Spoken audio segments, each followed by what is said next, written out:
Ladies and gentlemen, the President of the United States and First Lady Melania Trump.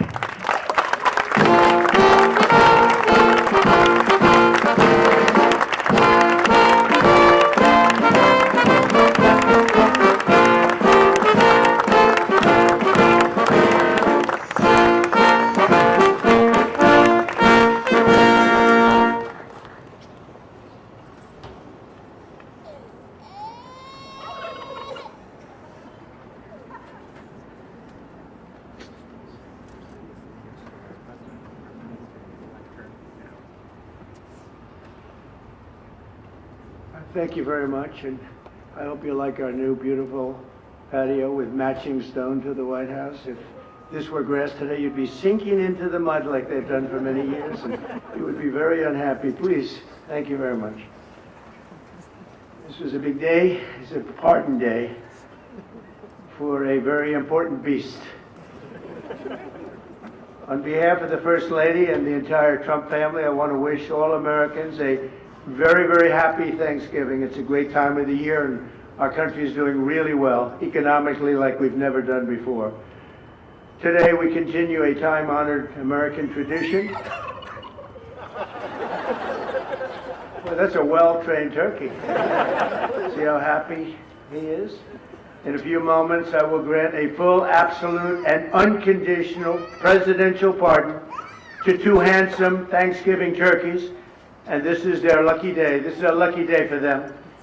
But before going any further, I want to make an important announcement, because you remember last year, after a thorough and very rigorous investigation by Pam Bondi and all of the people at the Department of Justice, the FBI, the CIA, the White House Counsel's Office, and the Department of Everything. We have a Department of Everything. You know what that is? I think that's called the White House. Into a terrible situation caused by a man named Sleepy Joe Biden. He used an auto pen last year for the turkey's pardon. So I have the official duty to determine, and I have determined that last year's turkey pardons are totally invalid. As are the pardons of about every other person that was pardoned other than, where's Hunter? No, Hunter's was good. That was the one pardon, Pam, that was good, right? The rest of them are all invalid. I don't know what the hell you're going to do about that, but that's, now we're going to take a little of the joking. That is a mess. But they're hereby null and void.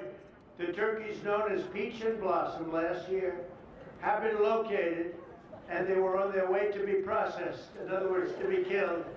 But I've stopped that journey, and I am officially pardoning them, and they will not be served for Thanksgiving dinner. We saved them in the nick of time. This one has plenty of time, but they were saved in the nick of time. We're thrilled to be joined today by Vice President J.D. Vance, Second Lady Usha Vance, their daughter Mirabelle, and along with Attorney General Pam Bondi, Secretaries Marco Rubio, Scott Bessent, Pete Hegseth, Brooke Rollins, Howard Lutnick, Linda McMahon, Scott Turner, Administrator Lee Zeldin, who's done a great job. A nuclear power plant gets approved in less than a week. Okay? I'm only kidding, but pretty close to that. And we have more. Where's Lee? Stand up, Lee. One of my great superstars. Thank you. It used to take 20 years before you got rejected when you put in an application. Now we're doing them in a matter of weeks, right? And that's why we have the biggest plants anywhere in the world. We're leading in AI. We're leading in everything. Our auto plants are pouring back into our country. Where do you see the jobs coming with them? But many of them are under construction, but Lee's done a great job in getting those approvals. I appreciate it very much. FBI Director Kash Patel has been very busy doing a great job. Also, thank you, Kash. Along with members of, see, you got a follower, Kash. Along with members of Congress, and in particular, I want to mention Jason Smith and David Rozier. Where are those two guys? Come on, stand up, fellas. What good people. Jason knows more about the tax code than any living human being. He knows so much, we don't even want to hear about it, right? Too complicated. We're going to make it a simpler code. But we did in the great big beautiful bill. It was just passed. Your imprints all over that, and it's amazing. The biggest tax cuts in the history of our country for middle-income people. The biggest tax cuts in the history of our country for middle-income people, and the biggest jobs bill ever passed. And nobody thought we could get that one done. I'm glad. And we actually put 4 years, actually probably 8 or 10 years, but we put 4 years worth of material into one great, big, beautiful bill. So that worked out very well, and I want to thank everybody for working on it. JD, that was a great, you know, we were going to do it in small bills. We're going to have 18 bills and do it along the process. I'm glad, Scott, that we got it done, because dealing with these Democrats, I think that's all one shot. But we have it all in one great, big, beautiful bill. Thanks as well to the chairman of the National Turkey Federation and the CEO of Butterball. That's a big deal. Jay Jandren. Where's Jay? Thank you. Stand up, Jay. Thank you very much. Along with his wife Leslie and their 3 children, as well as the farmer who raised these 2 magnificent birds, Travis Pittman, and Wayne County, North Carolina. I won Wayne County by a lot. That means you had to vote for Trump, I think. I won by 92%. I like Wayne County. They're doing all right, right? And this is like a record-setting turkey that's going to be saved. The turkeys being pardoned today go by the names of Gobble and Waddle. When I first saw their pictures, I thought we should send them, well, I shouldn't say this. I was going to call them Chuck and Nancy. But then I realized I wouldn't be pardoning them. I would never pardon those 2 people. I wouldn't pardon them. I wouldn't care what Melania told me. Darling, I think it would be a nice thing to do. I won't do it, darling. These are 2 of the largest turkeys ever presented to an American president, over 50 pounds each. It's the largest we've ever had. And those are big turkeys. Are they as good as a normal-sized turkey? Better or as good? Do they tend to be a little fatty, maybe? No, he said no. He knows the turkey business. Anyway, despite their size, Secretary Kennedy has formally certified that these are the first ever Maha turkeys. I don't know if I agree with that. These are Maha. In other words, they could be fat, but they're still Maha. They've been fattened on a steady diet of grass, beef, to allow the smoothies and all of the other things that they've been eating for this occasion. This was a really big occasion. But they've eaten every fattening food that you can eat. We wanted to really make them special, and they really are. They're like record-setting. I've never seen a turkey that big before. Are they violent at all? Will they attack as I walk over? Because if they were, I'll stay right up here. But as you know, we're a tough on crime administration. We are tough on crime. You know, our border had 0 people coming in for the last 7 months, right? 0. I mean, even I find that hard to believe to me. They had millions and millions of people pour into our border, from prisons, from mental institutions, gang members, drug dealers. They poured in to our country like we were stupid people. We're not stupid people anymore. But nobody's ever seen anything. The job that they've done on the Tom Homan, Christy Noem, the whole group, the job they've done on the border is almost like a miracle. We have, and the people that make these statistics have said 0. They've said 0 for the last 7 months. I can't, it has to be like a few people got it, but they say 0. And they're radical left Democrats to do the scoring. So I can't imagine they did that for us. The truth is, we have no people coming into our country illegally. It's an amazing statistic, and I'm very proud of it. And we have the most people working in the United States today, by far, than we ever had in the history of our country. So those are all good numbers. But instead of pardon, some of my more enthusiastic staffers were already drafting the paperwork to ship Gobble and Waddle straight to the terrorist confinement center in El Salvador. And even those birds don't want to be there. You know what I mean? It was a tough. I'd like to thank the president of that country. They do a rather efficient job. It's going to be the largest prison in history. I've never seen anything like it. And a lot of people are behaving on our streets now. You know, Washington, D.C. is considered a safe zone. This was one of our most unsafe places anywhere in the United States. It is now considered a totally safe city. I won't tell you about murders. We're having murders, like a lot of murders, on a weekly basis. We haven't had a murder in 6 months. And it doesn't sound good even to say that. We haven't had a murder in 6 months. But when you are averaging 1 and even sometimes 2 a week, and you haven't had 1 in 6 months, you can walk with your family down the middle of any street, go to a restaurant, you won't get in. They're opening new restaurants all over, and it's really been a beautiful thing to see. So Washington, D.C. is now a totally safe city, and a year ago it was a criminal mess. We removed, Pam, 1,700 people, career criminals, and people that came to this city from Venezuela and many other places. They were let out of prisons and they came here. There were Tren de Aragua, a lot of Tren de Aragua, that's from Venezuela. And we got them all the hell out of our country, or they're in prisons now. And you can walk down any street in Washington and you're going to be just fine. And I want to thank the National Guard. I want to thank Pete Hegseth. The job you've done here is incredible. And I hear you having the same kind of success in Memphis, Tennessee. We had an even worse situation. And Memphis crime is down 64% in 3 weeks. And by the time you have 4 or 5 weeks, you're going to have it down almost where there won't be crime. And we could do that in Chicago, by the way, if they would let us. If the mayor was a low IQ person, but he should understand this. This is a very serious thing. You saw all the crime that took place last night, the night before. The woman with the burning, they burned the woman. They'll be talking about that now. They burned this beautiful woman riding in a train. A man was arrested 72 times. 72 times, think of that. And they'll let him out again. The liberal judges will let him out again.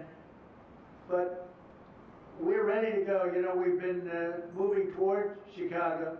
We have a governor that thinks it's wonderful that only like 7 people were killed this week. But we are moving toward doing it. We're going to, if crime gets, it's horrible what's happening in Chicago. We can make Chicago a safe city in a period of 4 weeks. In a period of 8 weeks, 9 weeks, 10 weeks, it would be totally safe. And the people of Chicago want us to go there. And if you look at the crime that's taken place in Chicago in the last 2 weeks, just take a look. It's on the front page of every newspaper. It's out of control. The mayor is incompetent, and the governor is a big fat slob. He ought to invite us in, say, please make Chicago safe. We're going to lose a great city if we don't do it quickly. Make Chicago, we'll do the same thing as we did in D.C., the same thing as we did everywhere we've gone. It's become almost instantly safe. And I want to do it in Chicago. So Governor Pritzker, if you're listening, let's get your act together. Invite us in. We're going to make your place so safe. You're not going to have these crimes that are making the newspapers and the front page of every newspaper and television story, news story. We'll make Chicago a safe place very quickly. I looked at the various cases, granting mercy, discovering that the terrible trauma that everyone's going through. And I had a little bit of a Pritzker joke. I was going to talk about Pritzker in size, but when I talk about Pritzker, I get angry because he's not letting us do the job. So I'm not going to tell my Pritzker joke. I have a very cute little joke, you know. Some speechwriter wrote some joke about his weight. But I would never want to talk about his weight. I don't talk about people being fat. I refuse to talk about the fact that he's a fat slob. I don't mention it. On a more serious note, as we gather around the dinner table, I'd like to lose a few pounds too, by the way. And I'm not going to lose it on Thanksgiving, I can tell you that. Because I'm going to have a turkey, but it's not going to be that one. I hope all Americans will have the chance to enjoy the fellowship of family and friends and renew our faith in God's providence. 1 year ago, we were a dead country 1 year ago. The King of Saudi Arabia said it to me. He said it to me actually 4 months ago when I was in Saudi Arabia, Qatar, UAE. He said, you know, 1 year ago, the United States was a dead country, and now you've got the hottest country anywhere in the world. We're the hottest country. We have $18 trillion being invested as of now. We're not even close to being 1 year. The most ever was $2 trillion for a certain country I won't name during the last administration. In 4 years, they had less than $1 trillion being invested in the country. In 9 months, we have over $18 trillion. It's a number that nobody has ever even thought possible. And that's in building plants and building so many things, investments in our country. Nobody's ever seen anything like it. But we have more people working. We have more people praying. The churches are coming back. I don't know if you've been reading that story, but religion is coming back to America. Some people say, oh, why would you mention that? To me, that's a big deal. And this Thanksgiving, we're also making incredible strides to make America affordable again. Walmart announced that the cost of their standard Thanksgiving meal is 25% lower than just 1 year ago. That's a big deal. According to the USDA, the price of Thanksgiving turkey is down 33% from its Biden era highs. Potatoes are down 13%. Ham is down 15% compared to last Thanksgiving. So we are down to a level that we haven't seen in a long time. Egg prices are down 86% since March, and gasoline will soon be hovering around $2 a gallon. Under our leadership, we passed the largest tax cuts in history, the largest spending cuts in history, the largest regulation cuts in history, and we have fully secured our southern border. I've also ended 8 wars in 9 months, and we're working on that final war. It's not easy, but I don't know. I think we're going to get there. 25,000 soldiers, Ukraine, Russia. In the last month, 25,000 soldiers have died. So I think we're getting very close to a deal. We'll find out. I thought that one would have been gone quicker. We did 8. I thought that would have been an easier one, but I think we're making progress. In less than 1 year, we've accomplished more than most other administrations have accomplished in 8 years. And this is a very special Thanksgiving. We thank God for His many blessings and the great success that this country has seen in this short period of time. We draw strength from the love of family and friends, and we express our undying gratitude for the men and the women of the United States Armed Forces. We love them. We pray that peace and prosperity will continue to bless our land, and together we'll really just keep this great drive going to make America great again. MAGA, I think it's the greatest expression in the history of politics. Make America great again. So once again, Melania, thank you for doing such a great job and being such a great First Lady. And now let's go and give Gobble, Waddle. Waddle, by the way, is missing in action, but that's okay. We'll pretend Waddle is here. The gift that they've been waiting for. And I'll move over and I will just say very nicely, Gobble, your pardon. Come on, let's say it in front of Gobble. Thank you very much, everybody.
Thank you very much, everybody.